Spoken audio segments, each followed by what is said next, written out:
Sheesh. Look at you.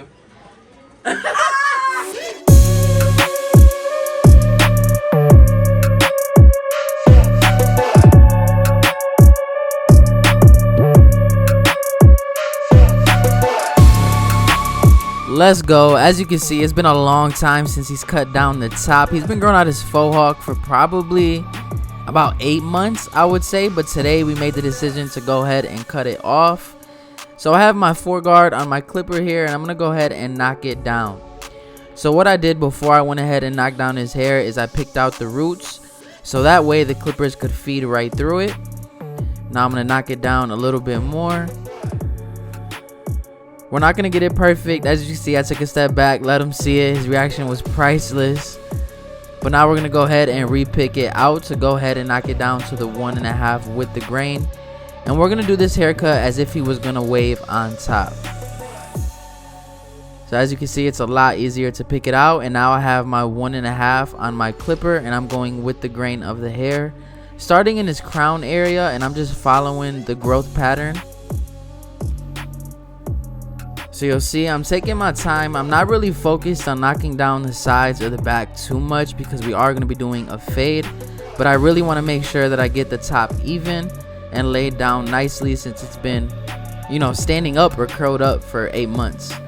So now I'm going to the back and I'm cutting with the grain of the hair once again. I'll show you guys a better view here in a moment. So right there, I'm just following the back. And as you can see, his hair kind of looks spotty because it has been, you know, curled up for so long. So what I do is I go ahead and wet it and brush it down with the blow dryer. I didn't get that part recorded, but you guys will see a difference here in a moment. And now we're going to go ahead and establish our bald line. So we're going to come in with our clipper closed, starting in the back around the occipital bone.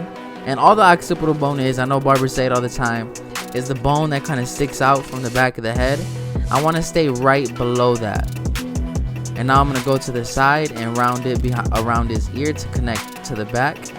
And the reason I want to give it, you know, that drop shape is I feel it complements my client's hair a lot better. So that's what I'm doing here on the other side as well.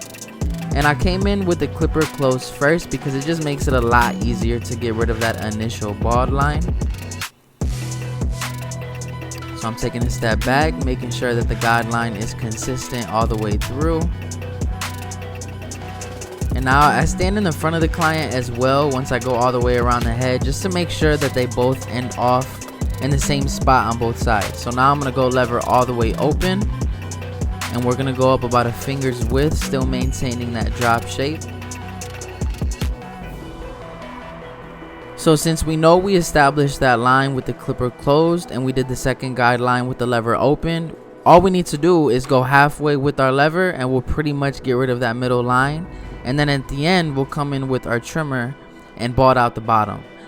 On most haircuts, I like to do this because as well, the hair on the bottom gives contrast when blending and allows you to identify any dark spots or areas that might need to go back and be detailed. So now I have my one guard open and I'm going above just a little more, a finger's width once again. And you'll see little by little this blend will start to come together. And you'll notice towards the top of the guideline, I'm flicking out just slightly. That's because I don't want to leave too harsh of a guideline. I want to make it pretty easy to blend out. And you'll notice I'm brushing every time I go against the grain with the clipper. Now right here I have my 2 guard and I'm starting off with the lever all the way open. And immediately I go ahead and close it because I realize the 2 open isn't really doing anything. And this 2 guard should blend right into that 1.5 with the grain. But you'll see after we complete all of our guidelines, I'll go with the grain to smooth everything out. And now we're going to drop down to that 1.5 open, and then we'll close it little by little.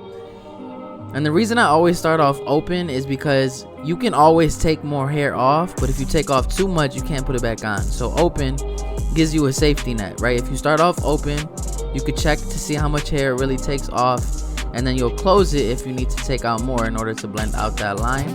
And now we're going to drop down to our half guard, and just like we did with that 1.5, we're going to start off open and then just close that lever little by little. And you'll see slowly but surely this blend is starting to come together. Now we went back all the way open as we went higher into the fade. And I find the half guard to be such an important guard in the fading process because it really details the middle area of the fade. And now I went back to my one guard open, and I'm just detailing any spots above that half guard that I wasn't able to get out.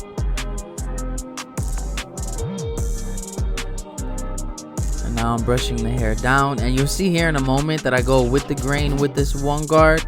And that's because I want to smooth the hair down, because especially when you're cutting hair that's curly or coarse, when you're constantly blending upwards, you're lifting the hair up. So a lot of times it bunches in one spot. So in order to lay that down and smooth it out, going with the grain will give you, you know, that blurrier look that we desire. And now to get rid of that last line, we're coming in closed, and we're going to gradually open up that lever to finish off this blend. Because again, we established that first line with the clipper closed. So we'll come in halfway and then open it from there. And as you can see, this blend is coming out together super fire.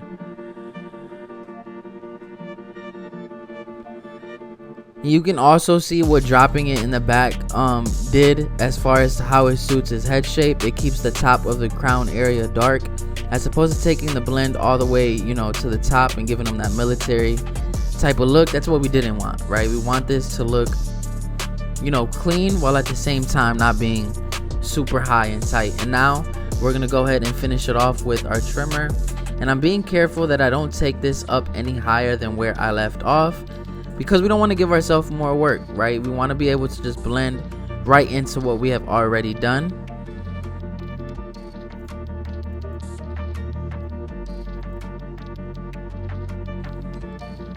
So as you can see, I'm just making sure that I get all those little hairs and finishing right where I left off. And now what we're going to do is we're going to follow it up with the shaver just to get it slightly closer to the skin and add another layer of gradiency to this blend. And in most cases, if I was cutting in the shop, I would do this haircut, you know, all the way through without doing one side and then the other. But for the sake of the video, you know, doing one side at a time makes it a lot easier to film. So that's why I did that here. And now for the other side, we're going to follow the same exact process. So on this side, I'm going to let you guys just kind of follow along, and I'll pick up towards the end. But what I really want to talk about is my online academy that is going to be dropping soon. And I'm super excited to bring that to you guys. What it is going to consist of is tutorials, right? But they're going to be way different from how I do my YouTube tutorials, where I record it on my phone, do the voiceover after. You know, with YouTube, you're kind of limited as to how much you can really give in the video, right? Because it has to be entertaining. It can't be super long. I can't bore you guys, you know what I'm saying? So in order to add the value that you guys desire and take the education level to a whole nother level, I'm gonna bring you the academy. And what this is gonna consist of is tutorials from the perspective as if you are there with me. So I have my videographer filming me doing a haircut live and solving problems throughout the haircut in real time. It'll be way more in depth, way more instructional. There will also be a portion of the course where I teach you guys how to make content, how to do social media, how to market yourself and build clientele. So if that is something that you are interested in, you can head over to the link in the description and press Dreclipperhands Academy. And I want you to enter your email, right? And when you enter your email, when the academy does drop, you will be the first notified of that drop. So if that is something you're interested in, go ahead and do that. It should be dropping very soon, and I'm super excited for that. But now we're gonna get back to this fade. So I'm just detailing with this 1.5, blending into that length on top, just like we did with the other side.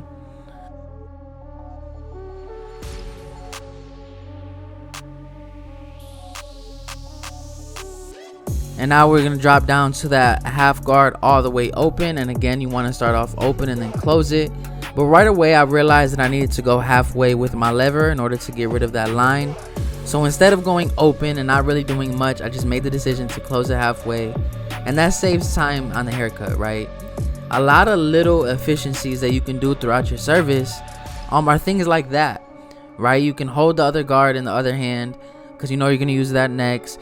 If you notice something isn't working, immediately just go ahead and close it to cut it closer. Don't waste time, right? There's a lot of overthinking that we do in the process of a haircut that makes us take longer on a cut, that if we didn't do them, we could be more efficient and make more money behind the chair, which ultimately is the goal, right? So now I have my one guard and I'm going with the grain to go ahead and smooth everything out. And as you can see, the shape of this blend is starting to come together, which is going to add a little more detail to it. So now I'm going to hit the dark spots with the corner of that one guard open. And I had a little more trouble detailing and blending this side of the haircut because everyone's head shape is different, right? Some people's left side grows better, some people's right side grows better. So you're always going to have one side of the haircut that is a little more challenging, and his right side definitely was, but I'm going to show you exactly how I attacked that. So now to go ahead and get rid of that last line, I came in closed, and then I'm gradually opening up that lever. And in this angle right here, you'll see I'm using a lot of the corner of the blade.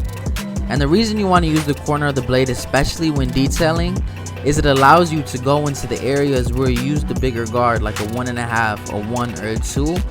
And it allows you to get into those dark spots that you weren't able to get rid of originally. So that's a quick tip when detailing your blends as well. And now I'm going to go ahead and finish off the back of the fade, which I think is one of the most important parts of the haircut, right? Because the client is usually only worried about the lineup and the sides, but the rest of the world sees the back of the haircut. So you want to make sure that both sides consistently come to the same point in the back. You don't want the fade to be crooked. And now we're finishing off the blend with our trimmer, just like we did with the other side. And I'm being careful not to take it up higher than what I need to. And you'll see, even with my trimmer, I'm using the corner of the blade to go into the areas where I use the half in order to get rid of those dark spots. And now we're going to go ahead and finish off his right side. And now we'll follow it up with the shaver to make this fade last, a couple more days. If you're doing fades without a shaver, what are you doing? Obviously, there's some clients that can't, skin can't handle the shaver. They bump up, but if they can, definitely use it. They'll notice the difference. But that blend is looking super blurry. Let me know down in the comments if you think it's coming out clean. Now we're going to get into the lineup, right? And the lineup acts as the framework to the entire haircut. So what I'm going to do in this lineup is I started in the middle, and I'm going to work towards his right. So a lot of times when you're cutting, kid clients or younger clients, the hair is fresh. So there's a lot of overgrowth on the forehead. So what that requires a lot of times to make a straight line is you have to cut off the hairs that are not as full, right? So I started in the middle at the darkest point possible, but also at the lowest point possible. And I'm bringing that to his corners. And a lot of times with hair like this as well, it'll look really light, but if you line it up, it'll look as dark as you would expect it to. So now we're going to the arch, at the top of the arch and the bottom, and we're going to meet those 2 points in the middle. And as you can see, that lineup is looking super sharp. And what the lineup also does is allow you to see imperfections in the fade that you may need to go back and detail. So I want to make sure that I get this as sharp as I can with my trimmer first.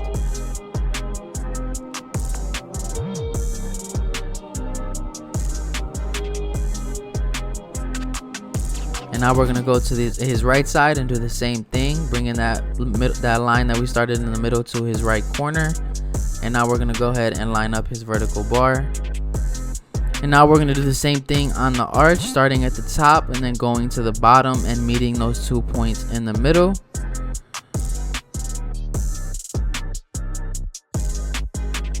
And now we're going to go ahead and use some light enhancement. So I have a dark brown mix in my airbrush. So what I'm being careful of is I want to spray from a distance because I don't want this to be dark. I want to match the color of his hair.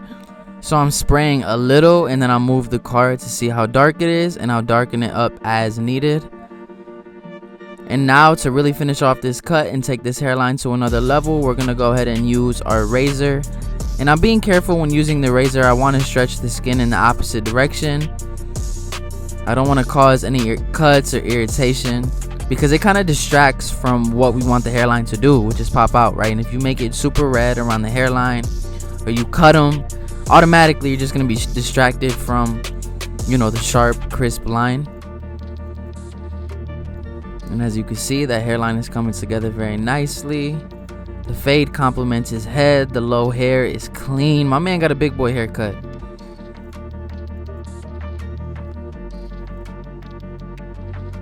And now we're going to go ahead and finish this cut off with some pomade to really give it some shine and a more polished look. And my man is happy with the haircut. It definitely was long overdue. We gave him a nice, clean, you know, fresh start. But this is how he came in, and this is how he left leaving. Alright, that was 8 months worth of hair. We went ahead and chopped it down, gave him a nice, clean, simple cut. I'm sure he's going to regrow it. But if this video helped you in any way, shape, or form, make sure you hit that like and subscribe button. And like always, I will catch y'all next time. What is up, guys? Welcome to the Dreclipperhands Academy.